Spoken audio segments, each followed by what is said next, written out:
Qui es-tu? Peux-tu te présenter? Bonjour à tous, je suis très heureuse d'être ici et de pouvoir parler avec vous. Je m'appelle Rikki Held, je suis l'une des jeunes plaignantes dans l'affaire climatique des jeunes du Montana, qui a eu lieu aux États-Unis. Je vais donc vous parler un peu de mon histoire personnelle avec ce procès et aussi de l'importance de raconter nos histoires et de partager nos points de vue. Depuis quand t'intéresses-tu au changement climatique et aux dangers qu'il représente? J'ai grandi dans le ranch de ma famille, près de Brodus, dans le Montana, aux États-Unis. Grandir dans un endroit comme celui-ci, où les éleveurs dépendent particulièrement d'un environnement sain et d'une nature en bonne santé pour travailler, ça m'a sensibilisée à l'environnement. J'ai aussi eu l'occasion de collaborer avec des scientifiques qui étudiaient la rivière qui traverse notre ranch. Dès mon plus jeune âge, j'ai compris l'importance de relier la science à mon environnement familial, ce qui a éveillé mon intérêt pour les sciences. Ensuite, j'ai appris davantage sur le changement climatique au lycée, puis à l'université, où j'ai étudié les sciences environnementales. Dès que j'ai commencé à en apprendre plus sur ce sujet, j'ai compris à quel point il s'agissait d'un enjeu majeur et qu'il était crucial d'y faire face, car ça affecte non seulement nos sociétés humaines, mais aussi l'environnement dans lequel nous vivons. Comment le changement climatique a-t-il impacté ta région et ton élevage? Dans le ranch de ma famille, et j'ai pu raconter cette histoire au juge lors du procès, nous avons différents types de bétail, notamment des chevaux, des bovins et des moutons. On a observé divers impacts du changement climatique sur notre élevage, ainsi que sur les cultures nécessaires pour nourrir nos animaux.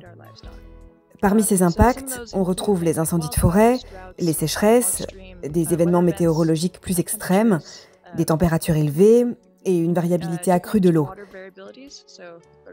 Par exemple, la rivière qui traverse notre ranch s'est asséchée, mais elle connaît aussi beaucoup plus d'inondations lorsque les températures plus élevées, au début du printemps ou à la fin de l'hiver, provoquent une fonte rapide de la neige ou de la glace.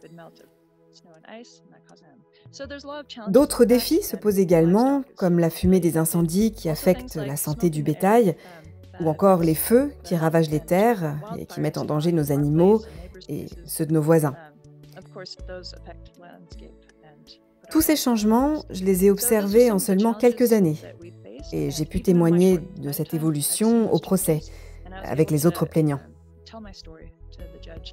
Peux-tu nous raconter l'histoire du procès?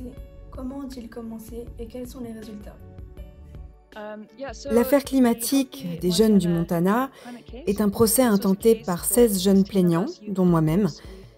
Nous avons déposé notre plainte en mars 2020 contre l'État du Montana, qui soutient un système énergétique basé sur les combustibles fossiles. Or, ce système contribue au changement climatique et nous cause du tort, à nous, jeunes plaignants, ainsi qu'aux habitants de notre État. Fin 2019, j'ai entendu parler d'Our Children's Trust, une organisation qui préparait un procès climatique dans le Montana. J'ai alors pris contact avec eux pour m'impliquer dans cette action. Les différents plaignants venaient de diverses régions du Montana, avec des origines et des intérêts variés, mais nous avions tous en commun la volonté de lutter contre le changement climatique et de protéger nos communautés et l'environnement à l'échelle mondiale.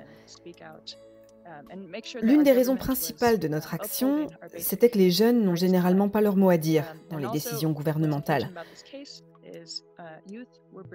Par exemple, lorsque nous avons intenté ce procès, j'avais 18 ans et je venais tout juste de commencer à voter.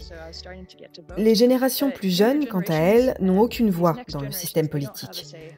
Nous avons donc décidé de nous tourner vers la justice pour que les autres branches du gouvernement soient tenues responsables de la protection de nos droits fondamentaux. Dans le Montana, nous avons un droit constitutionnel à un environnement propre et sain. Nous avons donc affirmé que l'État devait aligner ses actions sur cette obligation légale. Après 3 ans de procédure, nous avons enfin obtenu un procès à l'été 2023. C'était une expérience incroyable. Nous avons pu témoigner devant la Cour, aux côtés d'experts qui ont présenté des preuves scientifiques sur le changement climatique et son impact spécifique sur le Montana.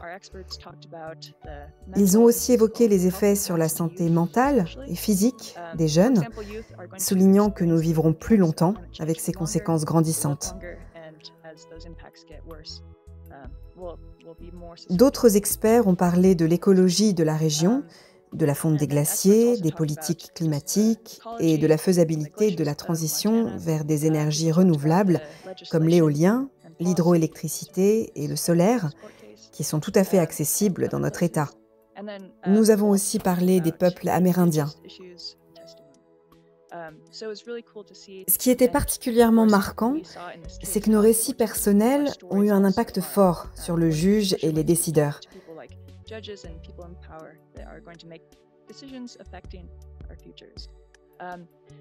En août 2023, la juge Katie Seeley du tribunal de district a rendu son verdict en notre faveur.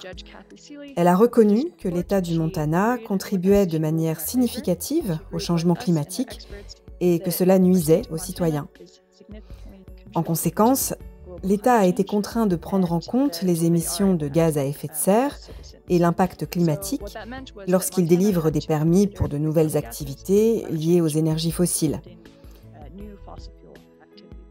Ce verdict, c'était une victoire historique, car il s'agissait du premier procès climatique mené par des jeunes à parvenir à un jugement aux États-Unis, ainsi que du premier cas constitutionnel sur le climat jugé dans le pays. C'est pourquoi cette décision était si importante. On a enfin pu être écoutés. Bien sûr, l'État du Montana a fait appel de cette décision. Et en 2024, l'affaire a été portée devant la Cour suprême du Montana. Et en fin d'année dernière, celle-ci a confirmé la décision du tribunal de district en votant en notre faveur à 6 voix contre 1.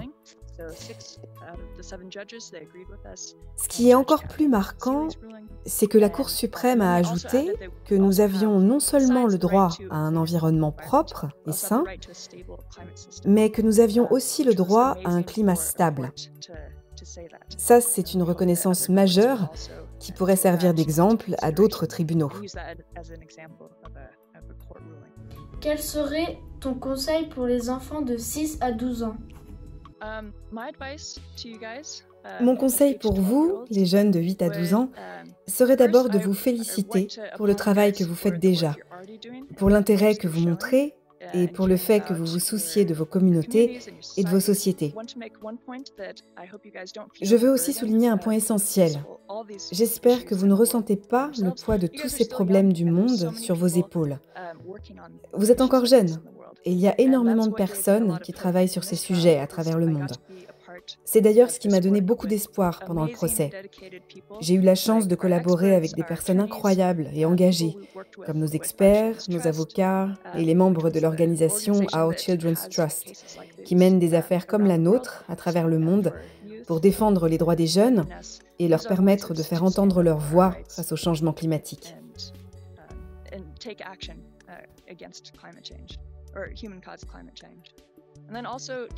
Et je veux vous dire que vos voix comptent. En tant que jeune, vous avez des opinions et des perspectives fortes, et elles sont essentielles pour inspirer le changement. Tout échange, toute prise de parole, toute action pour contacter vos représentants et ceux qui prennent des décisions pour votre avenir peut réellement contribuer à changer les choses. J'aime beaucoup une citation du docteur Stephen Running, notre expert en climatologie dans le procès. Il a dit qu'il suffit d'une, 2 ou 3 personnes pour démarrer un mouvement. Et nous l'avons vu à maintes reprises. Il suffit que quelques-uns d'entre nous prennent l'initiative pour que les choses commencent à bouger. Chaque action que vous prenez dans la bonne direction a un impact. Je vous félicite pour ce que vous faites déjà, c'est un excellent début. Continuez à être curieux, à apprendre et à suivre vos intérêts.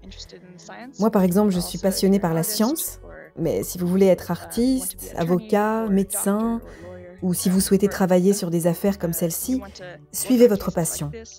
Vous pouvez tous faire une différence dans le monde.